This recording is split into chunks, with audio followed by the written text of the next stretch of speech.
Ladies and gentlemen, good day and welcome to the Vaibhav Global Limited Q4 and FY25 earnings conference call. As a reminder, all participant lines will be in the listen-only mode, and there will be an opportunity for you to ask questions after the presentation concludes. Should you need assistance during the conference call, please signal an operator by pressing star then zero on your touch-tone phone. Please note that this conference is being recorded. I now hand the conference over to Ms. Nishita Bhatt from Adfactors PR. Thank you, and over to you, ma'am. Good evening, everyone, and thank you for joining us on Vaibhav Global Limited's earnings conference call for the fourth quarter and full year ended 31st March 2025. Today, we have with us Mr. Sunil Agarwal, Managing Director, Mr. Nitin Panwad, Group CFO, and Mr. Prashant Saraswat, Head of Investor Relations. We will begin the call with the opening remarks by Mr. Sunil Agarwal on the business operations, key initiatives, and a broad outlook, followed by the discussion on the financial performance by Mr. Nitin Panwad, after which the management will open the forum for Q&A session. Before we get started, I would like to point out that some statements made or discussed on today's call may be forward-looking in nature and must be viewed in conjunction with the risks and uncertainties that we face. A detailed statement and explanation of these risks is included in the earnings presentation, which has been shared with you all earlier. The company does not undertake to update these forward-looking statements publicly. I would now like to invite Mr. Sunil Agarwal to make his opening remarks. Over to you, sir. Nishita. Good evening, everyone. Thank you for joining VGL's Q4 FY25 earnings conference call. Hope you have reviewed the results and the investor presentation. Before we discuss the financial performance, I would like to briefly touch upon some broader macro developments in recent weeks that has influence upon our operations in US and UK. First, the tariff issue. In anticipation of this, we had already shipped advanced inventory to US, assuring we are well stocked for next few months. However, policy fluidity causes uncertainty and consumer confidence erosion. We are hopeful for a trade agreement between India and US in near future, which would fit vertically integrated retailer like us. Among our peers, we are uniquely positioned with our in-house manufacturing and a global sourcing base, which gives us agility and flexibility to respond quickly. 2 days back, the much-awaited India-UK FTA got signed, which is timely development and could open opportunities for our industry and VGL. In addition, the US-China tariff discussion is encouraging, especially as our US group companies procures lifestyle products from China. These micro developments offers opportunities that we believe leads to improved consumer sentiment and market share gain for VGL. Let me now take you through financial performance. Revenue for the quarter 4 stood at rupees 850 crores, reflecting a 7.7% YOY growth.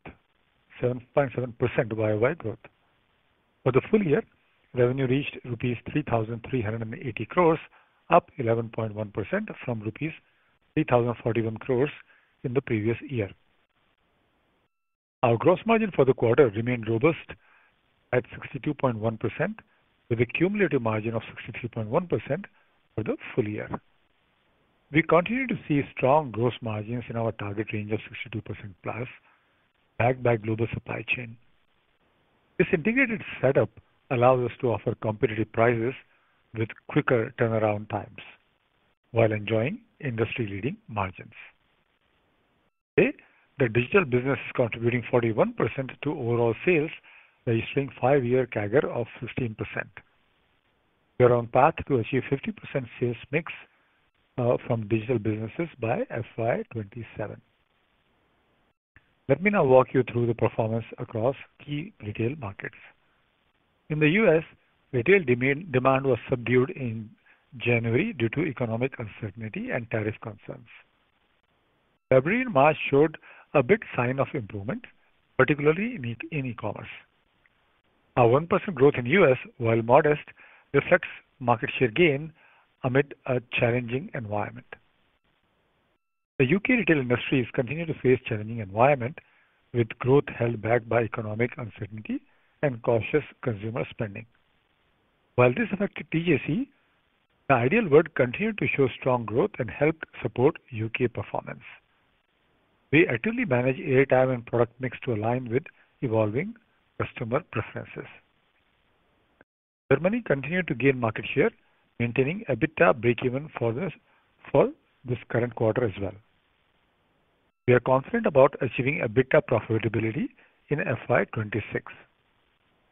Notably, this has been a much faster turnaround than we experienced in US and UK when we launched there originally. Thanks to our past retail learnings. In local currency terms, Q4 growth in UK and Germany stood at 2% and 18.7% respectively. We expect Ideal World to start contributing meaningfully to the group's profitability in coming quarters. Mindful Souls continued its steady performance, delivering 7% PBT margin in Q4. With over 107,000 unique customers, we see tangible benefits from VGL supply chain and ongoing product expansion to get wallet share of these consumers. We continue to focus on 4 pillars of our growth, that is, widening reach, new customer registration and acquisition, customer retention, and repeat purchase. In Q4, our TV network reached 127 million households. As of 31st March 2025, our unique customer base stands at 710,000, which is up 21% YOY and the highest ever for VGL Group. Even excluding acquisitions, unique customers grew 7% YOY. New customer acquisition stands at 410,000 in Q4, while we sustained retention rate at 43%. On a trailing 12-month basis, customers purchase an average of 22 pieces from us. Sustainability continues to be the core of our business, and we are strengthening our ESG initiatives to drive long-term value. I am pleased to share that VGL has been assigned a combined ESG rating score of 72, that is strong, from ICRA ESG Rating Limited. This reinforces our position as a responsible corporate citizen. At VGL, community giveback is integral to our business model, where every unit sold results in a meal for a school-going child. We are pleased to share that this quarter we served 100 millionth meal to a school child since the inception of our midday meal program called Your Purchase Feeds. Currently, we serve 57,000 meals every school day. On the clean energy front, we generated 1.1 million kilowatt hour of solar energy this quarter, meeting 100% of our power needs of our manufacturing units. In addition, 2 US sites and 1 site each in UK and Germany also operate 100% on renewable energy. These steps bring us closer to our target of achieving carbon neutrality in Scope 1 and 2 emissions by 2031. From the governance standpoint, our subsidiaries in India, the US, UK, Germany, and China are certified as great places to work. We are grateful to our employees for their honest feedback and are committed to imbibe inclusive, collaborative workplace environment across the group. We believe in creating long-term value for our stakeholders. The board has recommended a final dividend of Rs 1.5 per equity share, subject to shareholders' approval. Including the 3 interim dividends already paid, our total dividend payout for FY25 stands at 64% of earnings. We remain focused on profitable growth. For FY26, we expect to achieve revenue growth of 8 to 12% with operating leverage. While macro risks persist, we are well positioned to navigate them thanks to our low-cost, vertically integrated model and a high agility.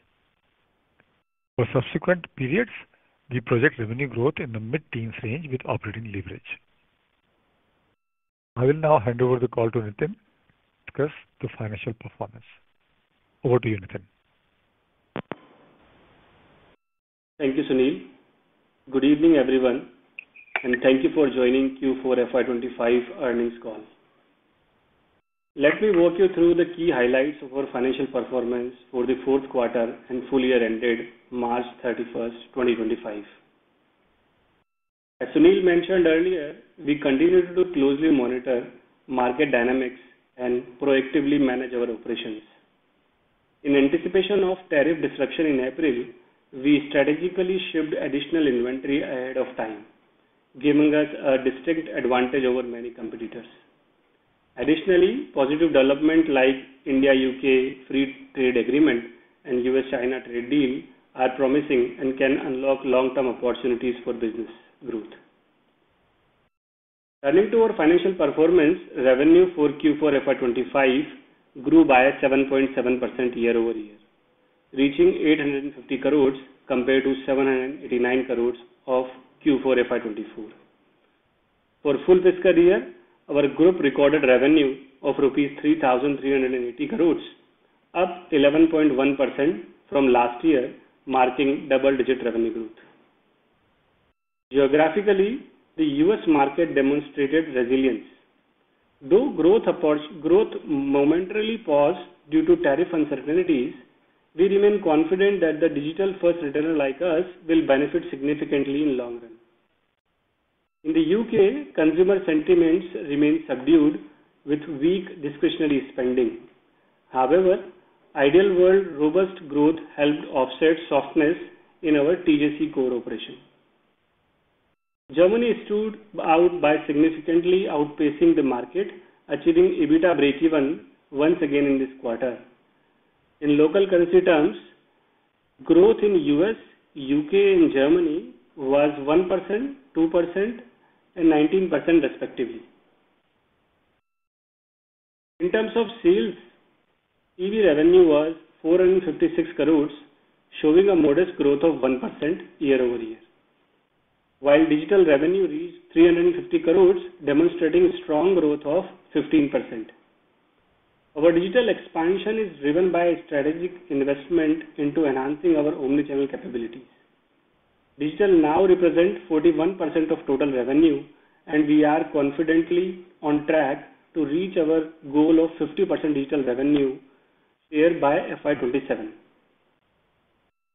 Lifestyle products now comprise 33% of total sales compared to just 12% in FY18. And we aim to raise this further to 50% in medium term. Additionally, our budget pay option, which allows customers to purchase on EMI, contributing notably to 39% of retail revenue in FY25. Our gross margin remained healthy at 62.1% in Q4, reflecting the strength of our vertically integrated business model. EBITDA margin stood at 8.3%, slightly impacted by ongoing investment in digital growth and challenges in UK profitability, though partially offset by operational efficiencies and lower shipping cost. For full year, EBITDA margin was 9.4%, slightly down from 9.7% of FY24. Profit after tax for Q4 was 34 crores, up an impressive growth of 62% year over year.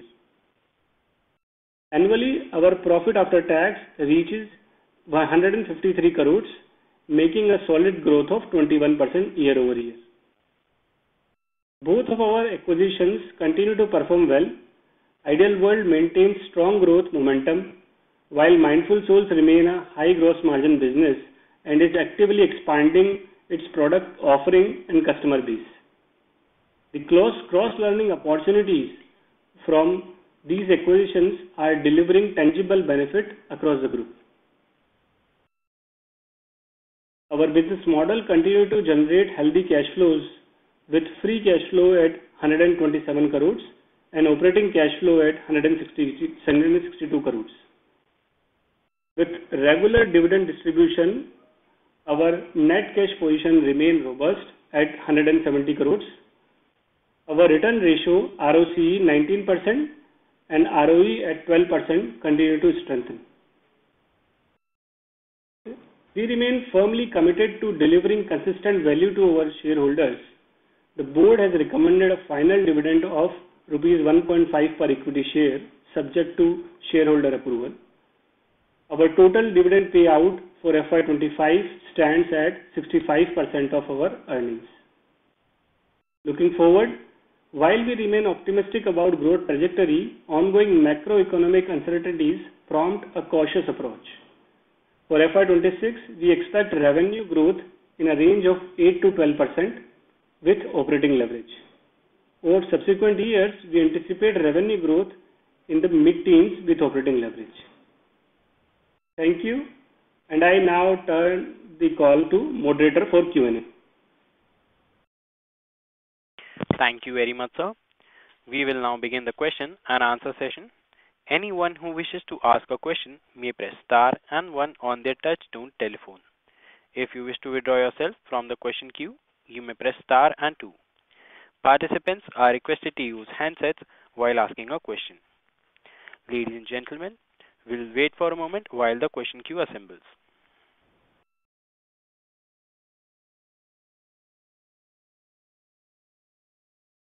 A reminder to all participants, if you wish to ask any questions, you may press star and one.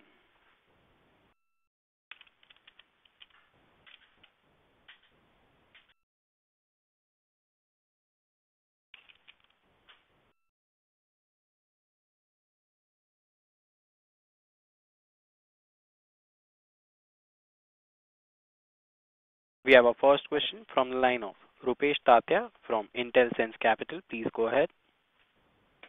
Hello, sir. Thank you for the opportunity. My first question is for FY26. Can you give some idea about the content broadcasting budget? I think the number was 650 crore for FY25. What kind of spend are we looking for in FY26?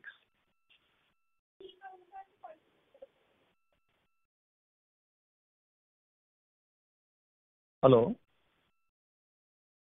Hello? Hello? Yes, yeah, am I audible? Yes, yeah. Should I repeat my question?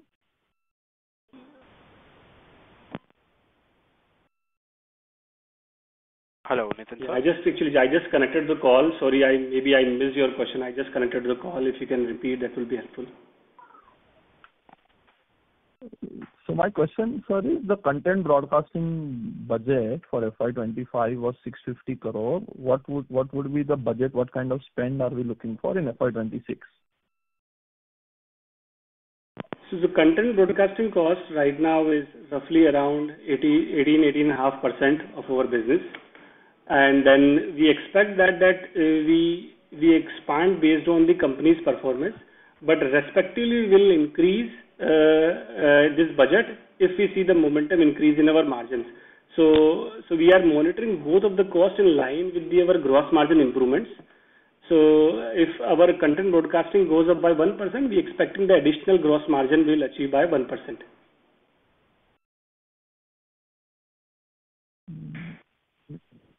Okay. I mean, sir, that is it's a little bit difficult to make. I don't know what to make of that answer, sir. So, I mean, would it remain at 18%?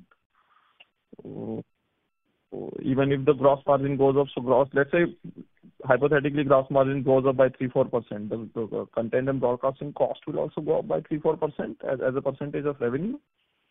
Yeah. So let me brief about the bifurcation, this content broadcasting cost. So the roughly around 11.5% is our TV broadcasting cost included in this content broadcasting cost number, and remaining 7 to 8% cost is our digital marketing. So major cost increase happen year over year in digital marketing cost, and that we continuously investing year over year to see the momentum and acquiring higher number of customers, as you may have seen our investor presentation also. And that we will not shy to invest further to get a more customer acquisition, so we can convert those customers in our omni-channel platforms. So right now it is difficult to guide this number that will remain to 18%, But definitely this number will not be below for the next financial year, below 18%. Either it will be 18 to 19%, I can give the range for the next year. It will be the content broadcasting cost, but we will not see the operating leverage in particular this line item as a P&L perspective. Okay, that is clear, sir. Thank you. The second question, sir, is, can you give some idea about how would Germany revenue and EBITDA will look like in FY26, and same for Ideal World, because these two are not contributing to EBITDA, and between, I think, two of them is roughly, I think, 400 crore kind of revenue. So if you can give some idea about these two components, businesses, that will be very helpful. Yeah. So last 2 quarters were Germany and Ideal World, they both performed well. So for second half, both of the units has done a EBITDA breakeven. And first half of the year, both of the units has done losses. So that will convert it to the profitability. The full financial year, we expect that the EBITDA margin from Germany operation will be in positive territory, which is right now in around let me just see, is around 12. So around 2-3 million losses that we have seen in the Germany operation in full financial year, that will be resulted in our profitability in Germany per se. And also from the Ideal World perspective, so Ideal World from the second half has done well, and a growth of over 40% we have seen from the Ideal World operation. And the recent improvement in our airtime cost negotiations and the productivity improvement in different areas of the warehouse, we expect that the Ideal World will improve the profitability margin by 1% in total terms. So to summarize, sir, Germany will grow at, let's say, 20-25%, and there will be at least 2-3% EBITDA margin. Is that a fair assumption for Germany? Yeah, so EBITDA margin specifically is hard to guide from the Germany, but last year we had a losses, so losses will not be reflected in the Germany operation. So slight profitable, not 2-3%, but slight profitable from Germany operation. Okay. And then Ideal World, you are saying 21 million pound it was, and it had 40% growth. Maybe, I don't know if we can repeat that kind of number, but maybe 20% growth. So 25 million pound and 1-2% EBITDA margin. Yeah, so growth that I mentioned was the previous quarter that Ideal World had the operation. So we expect that Ideal World will grow to 20% growth rate year over year, specifically, and it will be the similar kind of EBITDA margin around 1% from Ideal World operation. Same as that. And when do you see both these components coming to company average, 8-9% margin? In that is possible in FY27? Yeah, so both both businesses will continue to grow with the pace of 20% and above. So in next 2 years, we will be similar kind of margins that what we are seeing in US can be achievable. Okay, so FY27 they will be significantly closer to company average. So let me just clarify, this is Sunil. Ideal Worlds should be there in FY27. Germany is still new, so to give a guidance of 8 to 10% kind of EBITDA in FY27 is too premature. So, but what I can say is, there will be EBITDA positive in FY26, which we were negative almost $3 million. So that will help the group profitability by, I believe, 1.5 to 2 percentage point average. But will be EBITDA positive, and in FY27 will be EBIT positive for Germany. To what extent I cannot state at this time. It's too early. Okay, yeah, that's clear, sir. And sir, I think we were expecting a better gross margin due to Ideal World, due to LGD and all of that. But it hasn't kind of come through in Q3, Q4. So if you can give some color around that. Yeah, so this is Sunil.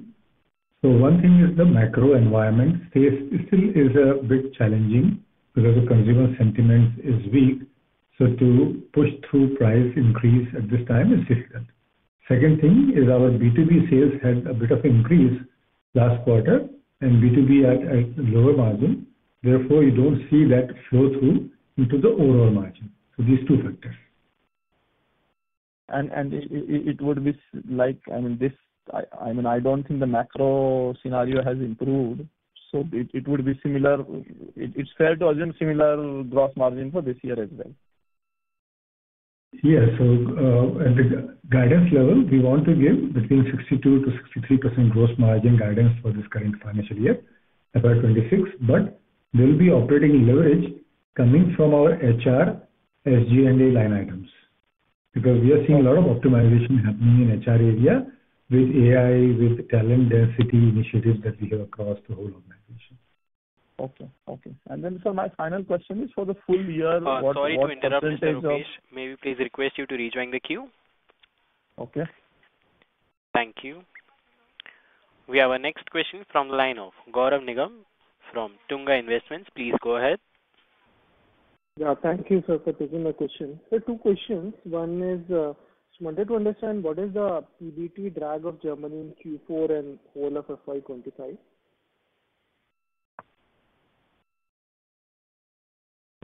Yeah, hi Gaurav. So PBT level, the Germany is still in losses as the depreciation and the interest of intercompany still there. But EBITDA level it is a break-even. Got it. What about Q4? Is at a PBT level was it still in level still losses because interest cost is high for the intercompany loan.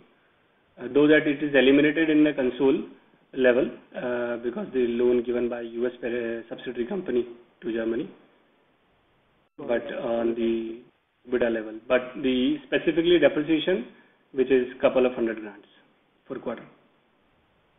Understood. But excluding the interest, will it be fair to say that at PBT level there is a break-even in Q4, or there is also very close to break-even, not a break-even, but very close to break-even. Understood. And Sunil sir, just wanted to get a sense from you on USA sentiment with the tariffs and everything. I think things are still, not very clear. So how is the consumer sentiment, and is there any improvement? Because I think already 2 months have passed since the quarter has ended. So, how are you seeing things on the ground? Yeah, so consumer sentiment still is a bit challenging. We are faring better than many other. For example, Target just declared yesterday their negative comps after a very long time. And we are reading about negative comps, but our business is currently about mid-single digit growth level for the first 1.5 months so far. So we are seeing about mid-single digit growth for US business this year for us, or this quarter for us. For the year, it's too early to make the guidance right now. But our guidance stays true for the whole year, 8 to 12%. That accounts for uncertainty in the environment. If the sentiments become positive because of, say, India-US treaty or US does treaty with, say, 10, 12 different countries before the expiry of 90 days, that may bring a lot of positivity. And if they can settle it with China also, that will also bring a lot of positivity. But if the stalemate continues and the tariff again kicks in, that may bring in negativity. So it's very early for us to define how the sentiment will shape up. That's why we have given very wide guidance this time. Very interesting, sir. And so just one more point you mentioned about the operating leverage on the HR and SGA line item. It'd be great if you can help understand what are the initiatives that we are taking which will drive this operating leverage. Yeah, so good question. From HR point of view, we started driving about 8-10 months ago the talent density across the whole organization. This was based on a book by Reed Hastings called No Rules Rules. So that we read all across the whole organization, and we started that initiative. And that is giving good results for us across whole organization. Just to give an example, in our US and in Germany warehouse, we hired talent with higher pay than our average pay. So that led to much higher output per person and reduced our warehouse costs both in Germany and US substantially. So with less number of people with higher output. And similar initiative we drove across entire business in back office operation, into factories, into a call center, into management team, mid-management team, everywhere. So that is the initiative that is helping us across the group. AI has helped as well. We have eliminated a lot of repetitive function which we were able to automate. So HR, as you might have seen with the numbers, HR costs are down year over year for us. Now, SG&A includes the shipping costs where we are able to consolidate some and also automate many functions to reduce the SG&A costs across the organization. Very interesting, sir. And so just a final question to understand the overall dynamics. One, I was observing that the digital revenue for us is growing faster. And as my understanding is that digital revenue comes at a higher cost, and because of the nature of the customer, it is also has a lower repeat rate. And I can see that the gross margin that we are earning right now has not gone up in line with the digital revenue increase. So, I mean, when you're thinking about, let's say, a year, 2 year down the line, are you thinking about the profitability? Because I think you expect the digital revenue to go up. But if the profitability of a digital business is relatively lower, how should we think about the blended profitability going forward? Yeah, it's a good question, Gaurav. Now, digital, when we started investing into digital almost a year ago, we were not profitable in first purchase, and we still are not. But over the last 1 year, we have come to the stage that we are profitable between 90 to 180 days in the customer that we have. Sorry, Sunil sir, sorry to interrupt, but your voice is getting a bit muffled. Okay, yes, I was on speakerphone. Is it better now? Now it's clear. Yeah, it's clear. So since within a year when we started investing in digital, we've learned quite a bit to make the customer profitable within 3 months to 6 months of acquiring that customer. So we are learning that to make it shorter and shorter period.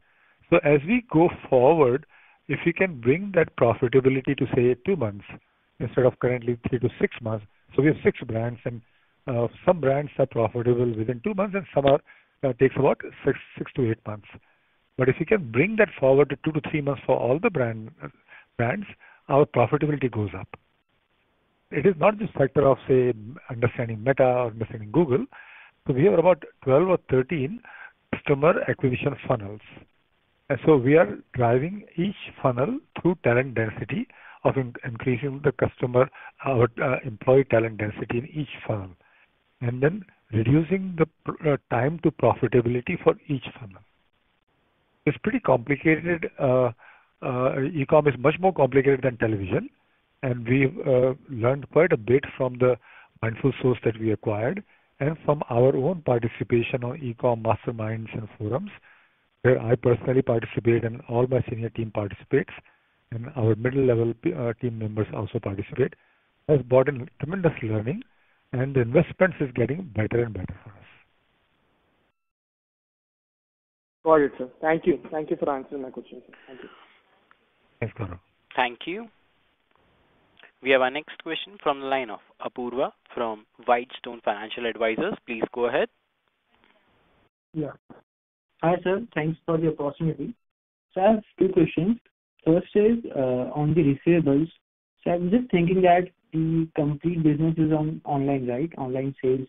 So then why do we have such high receivables of around 300 crores? Yeah. Hi, Apurva. Let me take this question, Steve. Receivable mainly in line with our financing option to the end consumer, EMI option, which we call as a budget pay, where customer can pay in 2 to 5 different installments if customer opt for this option. So that outstanding is related to the budget pay EMI option, which contributes right now 39% of total B2C sales, and this is roughly around 33 days outstanding period in terms of receivable number of days. Okay. So, and the line which we have not due receivables is because of this EMI only, is it? Is it right? Yes, it is. Yeah. Okay. And so my next question is on budget pay only. So the risk is on us, or some other company takes the risk of this EMI? So risk is on us, but we have a robust procedure internally to check the customer payment pattern and the customer buying history before giving finance to the consumer. So effectively, our bad debts is within the range of 1 to 1.5% of our budget pay sales, and it is over the period it is similar. We haven't seen any kind of disruption like anomalies in this trend. Okay. Thank you, sir.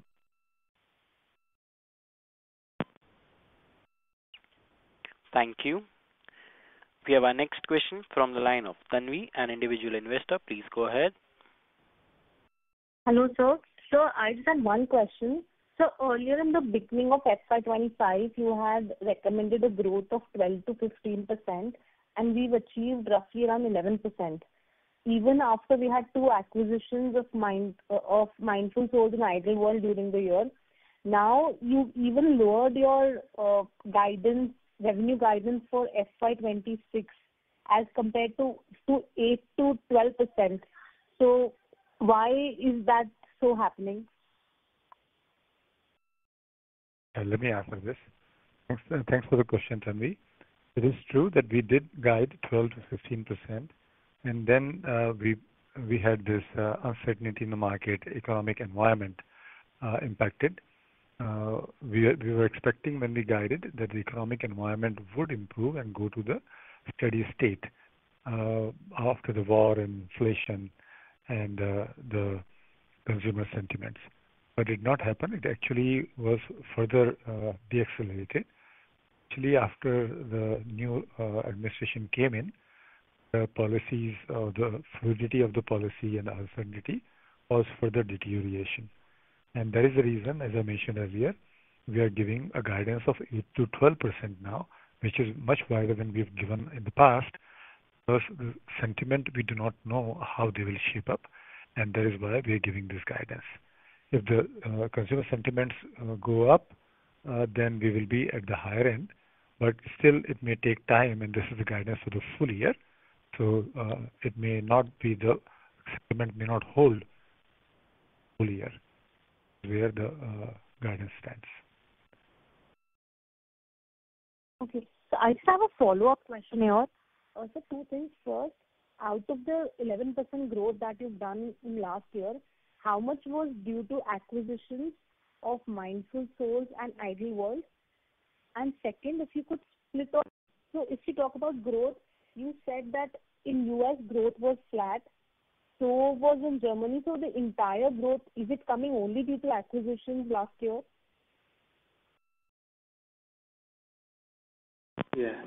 So hi Tanvi, let me take this question. So excluding Mindful Souls and Ideal World, we have a growth of roughly around 4.5% in rupees terms. And sorry, what was your other question?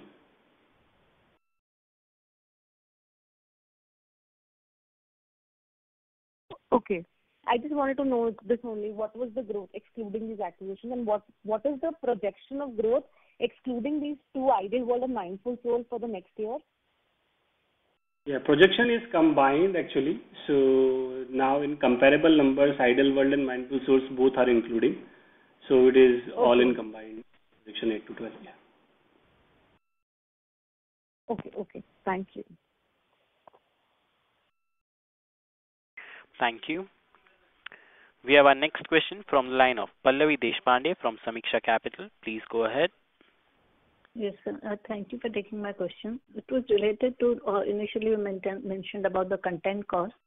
So in terms of the air, taking to air, the broadcasting fees were increased by the broadcasting company. So what was the percentage increase they took, and when did that come, which quarter? So that increase that we have done throughout the year, that is why you may have seen this cost has been jumped year over year. Earlier it was 16.5%, now it is 18.8%. So that has been increased because we started doing investment in March 2024 onwards. Right. So I'm not talking about the digital part, which is 7 to 8%. So I'm talking about not the investment part, but what was the increase taken by the broadcasters? Is the percentage I was looking for, which is you've given the split 11.5%. So what was the increase percentage by the broadcasters? Yes, definitely. That increase is related to Ideal World that recently that we have launched. So whenever the new channel launched, the cost to sales ratio is higher, and predominantly airtime is fixed in nature. So once revenue built up, that cost goes down. Also, that the airtime cost, we have done some investment in US, some OTA households and some cable households with the lower channel positioning that we have taken. So that resulted increment in airtime cost. Right, sir. Right. And second, sir, was on this, QVC has done a tie-up with TikTok. So I just wanted to understand, how does that impact the competitive dynamics, and are we, looking for something similar to do for your digital marketing side? I'll take that. So we believe that the TikTok has been there, and we've been on the TikTok, but at a small level. So we are doing the organic as well as paid TikTok, but to a small extent. So still to be seen how it will shape up for QVC. I hope they are very successful. I hope it picks up well. If it does, we can replicate that in a way which we are not doing. Yet to be seen how they will take up. Having said that, many D2C brands are doing well on TikTok, and some have done exceptionally well. But they are mostly mid to small size brands. At QVC level, how much needle it will move, difficult to say. Right. And so these small brands, any idea of what kind of growth they are seeing, the D2C small brands, because of the current environment? Are they at a better competitive edge? It's differing. Companies which are China exposed are having difficult time. So from my interaction with a lot of D2C players through the mastermind that I and other team members are member of, so the China-centric brands are having a difficult time. The brands which are not China exposed, they seems to be doing okay, not as robust as they were last year, but they are doing better than who are exposed to China. Right. And lastly would be this the DHL tie-up and some any developments there for the small packages, and your end doing the same thing. Some more information on this. It is under discussion and going from the Indian Post. So Indian Post is recently launching the single parcel services from SEZ unit that we have. Expecting that they will start the service from June. We have done a cost benefit analysis based on the shipping. What we'll do, we'll start from the small parcel, but yet to be seen in June how fast we will implement and how rapidly we will expand. But definitely it will be help, not only in terms of the freight and shipping cost, but also we can enjoy the benefit of the de minimis, which is duty-free goods in US. Right. So my last question was on the current assets. We've seen a notable increase in the others from 2.7 crores to 43 crores. We just wanted to understand what is that pertaining to. Yeah, so current assets increase mainly related to the balance lying with the payment gateways. So that has been increased. So last couple of days, this time compared to previous years that was increased. Last 3 days balance was there, but earlier it was not. So, but that is realized in 1st and 2nd April of the this financial year.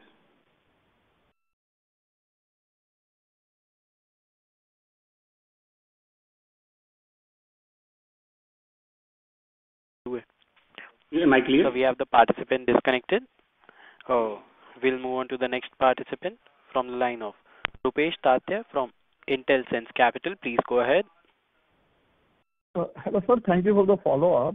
My question is for FY25, can you give what was our financial provision for impairment because of what percentage of sales was from financing and the corresponding impairment? And it will be great if you can give the same numbers for FY24 as well. Impairment, you mean which was stayed in standalone accounts only? So, 3-4% provision we do, right, sir, when we do financing credit loss. Yeah, so that was related to our bad debts provisioning that we do for our budget pay offerings.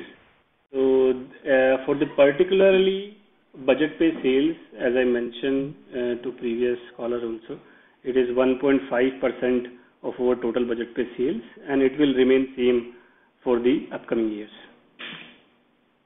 So this number was same in FY24 as well? Yeah, pretty much similar, yeah. And what is the budget pay proportion, sir? I couldn't find it in the presentation. 9% of our total. Yeah. 9% of total sales are budget pay. 39% of total B2C sales. Okay. And this number was in FY24?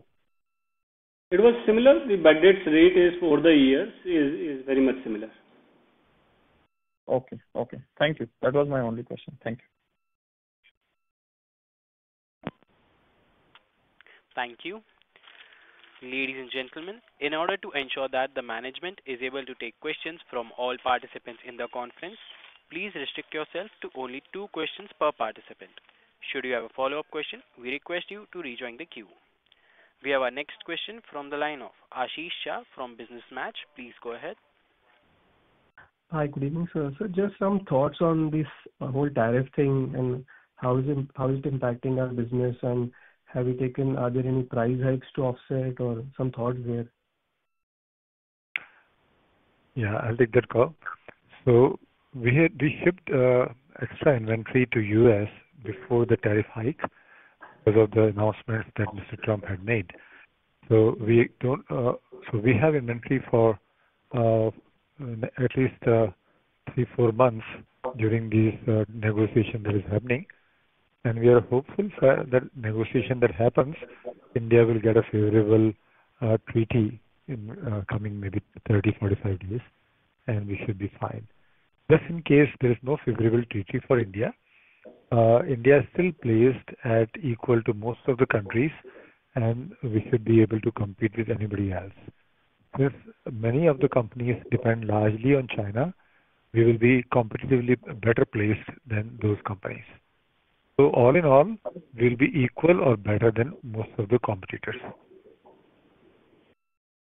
But sir, in a scenario assuming a status quo, then there could be, while relatively will be better off, there could be yet a meaningful price hikes, right, in that scenario to offset some base case tariffs as well, right? So my worry is not so much about the price hike because our gross margins are pretty high, so the price hike doesn't look as high, but it's more about the consumer sentiments. If the consumer sentiments stay low or subdued, that could impact our business. That's why we gave 8-12% of guidance. So if the consumer sentiment stays low, then it will be more like 8%. If it is consumer sentiments are positive, then we'll go towards 12. Okay, sir. Thank you very much, sir.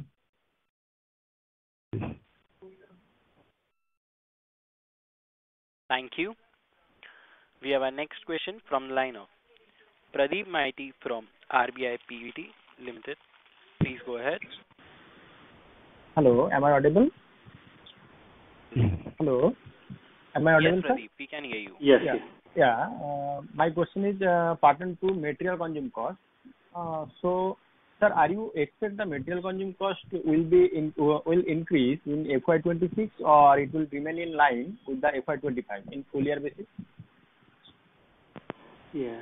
So margin will remain improvement trajectory as we are getting a higher digital share and the optimization in terms of pricing, and also the recent India-UK FTA will help us to improve the margin. So COGS will be lower comparatively to previous years. So we guide in guidance terms, it will be the margin will be 62%. So material consumed will be 38%. Predominantly that number year over year. Okay, that means material consume cost will not increase in upcoming years. Yes. Am I right? Yeah, right. Yeah. Okay, sir. Nothing else. Thank you.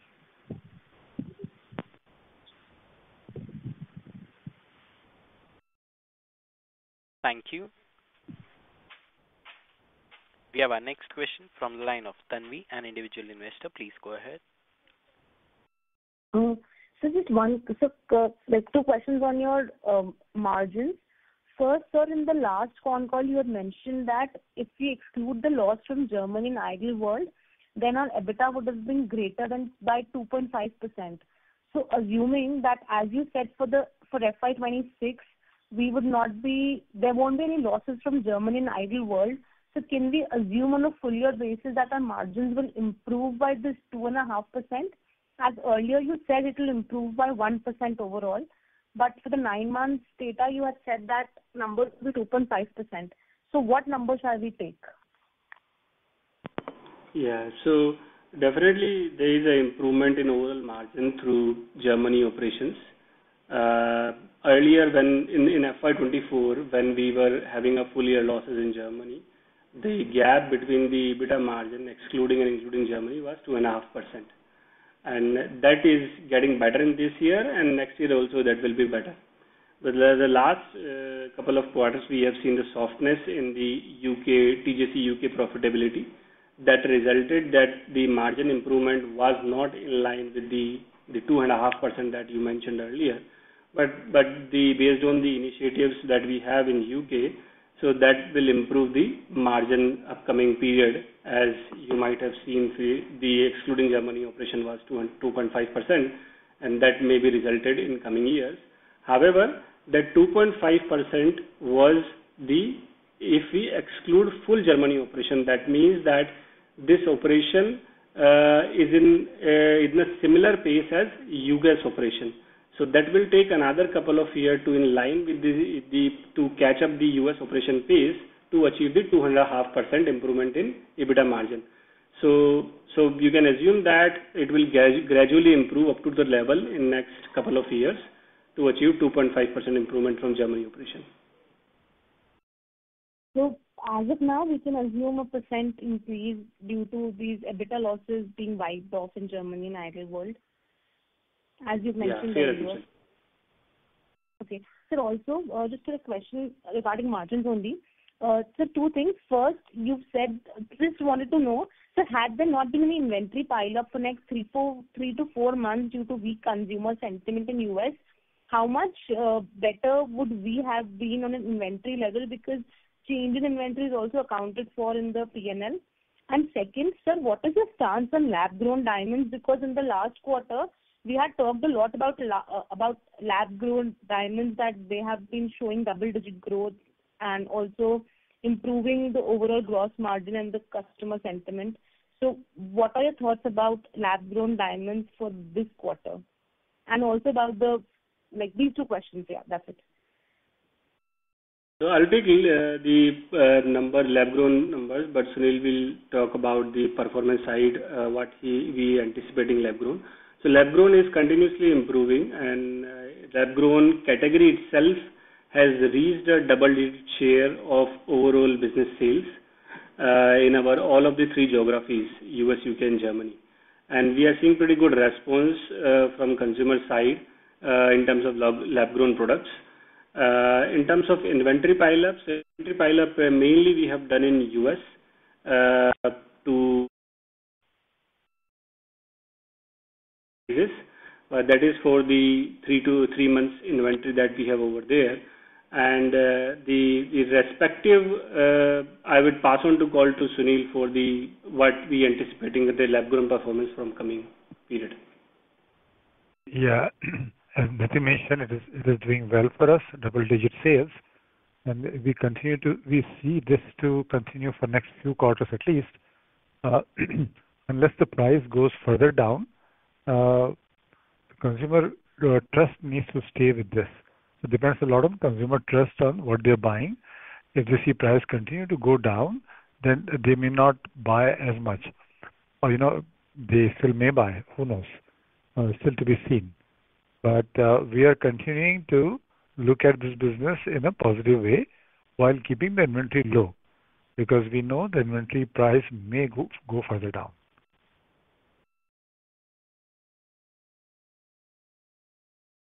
Okay. And so about the first question, the earlier question that I had asked, had you not maintained any inventory pile up in US, how much your EBITDA margins would have been better for this quarter?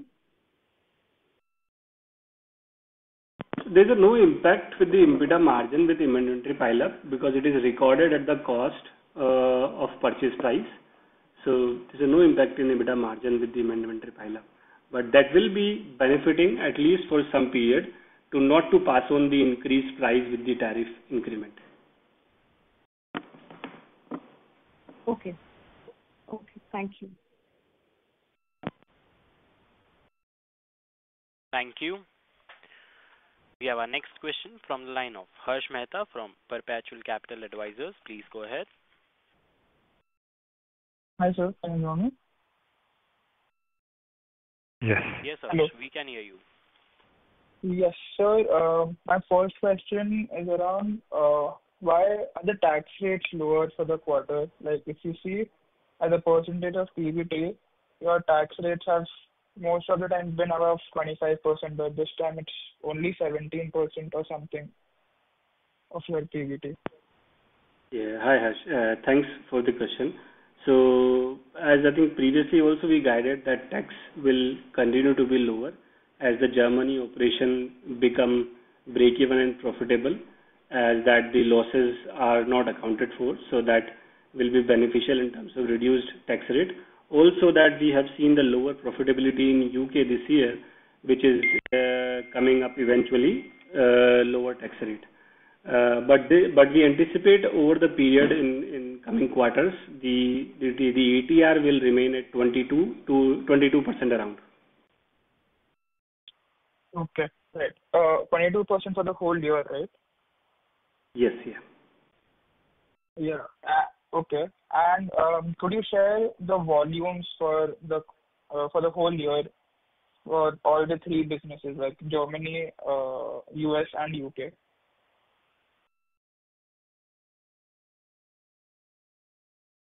I think it was in our investor presentation. Yeah. Okay, I'll just go there. Thank you so much. That's it from my side. Thank you. We have our next question from the line of Pallavi Deshpande from Samiksha Capital. Please go ahead. Yes, I just wanted to understand on the auctions, did we do more of the online auctions given the slowdown in the UK this year?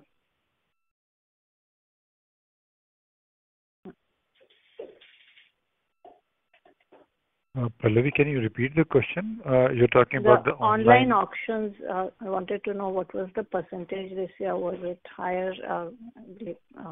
As you mentioned, UK was slower, so you had to TGSA online auctions. You're looking for just a UK online auction ratio as a total percentage of sale of UK? No, total, actually, total. Yeah. Okay, Nitin, do you have the data? Yes, so UK TV sales online, I mean, say the TV sales is lower than the last year, while digital is flattish, but the online auction sales is lower than the last year. So can you quantify the number? Quantify, Prashant will share. I don't have right now, but Prashant will share the number. So Pallavi is looking for overall auction revenue this year versus year before? So I'll give you that just in my commentary that TV sales grew by 1% year over year for the group, and digital was 15% growth year over year. So online auction is a TV sales, so it's a 1% growth year over year, including US, UK. No, she's looking online auction, I believe.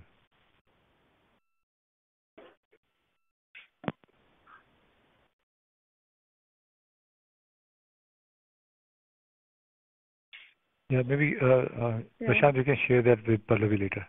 Right. So just very wanted micro to data. the trend. Yeah, just wanted to know, like, because of the slowdown, etc., this should have gone up, right? So you're saying it's down. Not seeing so from the from intuitive information that I take from the daily report or weekly report. I'm not seeing much change in that the revenue going up significantly or any meaningfully.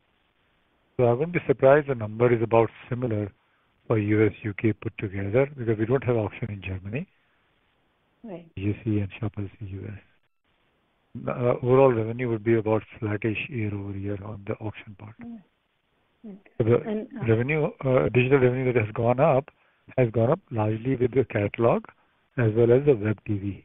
And the mobile app sales have gone up quite substantially. Within those, auction hasn't gone up much. Okay. Fair enough. And one more was on the initial remarks you mentioned about the reach, 127 million, the number. And I remember it was 130 or so. So there has not been an increase in the reach. Is that a fair assessment? Within we have data of the TV household reaches in FY25 versus 24. Is that remain same? US 127 million. Total 127 million.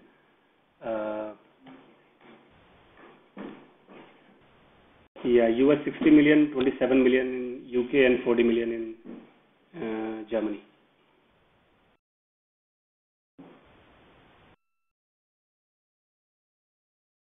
No, so there's no increase, right? There is no increase in the household.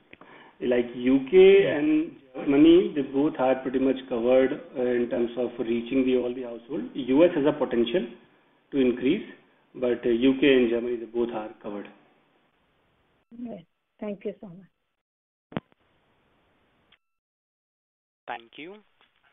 Ladies and gentlemen, that would be the last question for today, and I now hand the conference over to the management for closing comments.